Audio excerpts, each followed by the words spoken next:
Nahotki shu rost bo'lsa. Assalomu alaykum aziz muxlis, kanalimizga obuna bo'ling hamda Football Live kanalini biz bilan birga kuzatib boring.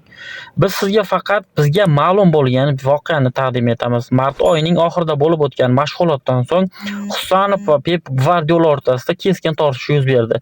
Yuqori martabali manbalarga ko'ra, Husanovning Manchester City'dagi kelajagi allaqachon xavf ostida deb so'roq qoldirilgan.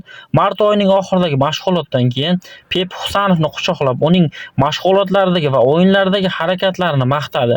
Pep unga "Sen chempionsan" dedi. Husanov esa ingliz tilidagi til to'sig'i sababli "Sen shampunsan" deb javob berdi. Aslida esa "Sen ham chempionsan" demoqchi bo'lgan.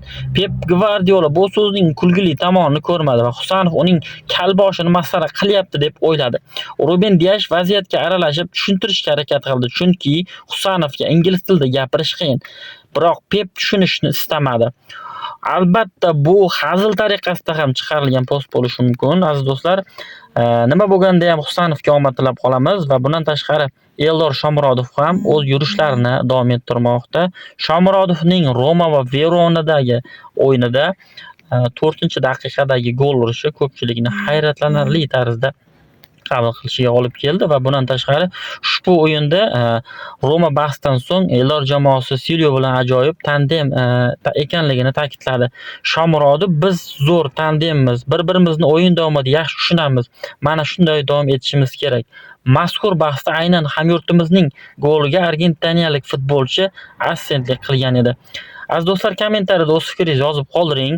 Husanovga ham, Shomurodovga ham omad tilab qolamiz. Shomurodovning shu kunlarda bajarayotgan harakatlari qaysidir ma'noda ko'plab katta klublarda nazarga tushmoqda. Balkim hali yosh futbolchimiz, balki kelajakda qaysidir boshqa Angliyadami yo bo'lmasa Ispaniya chempionatlarida ko'rib qolishimiz ham mumkin.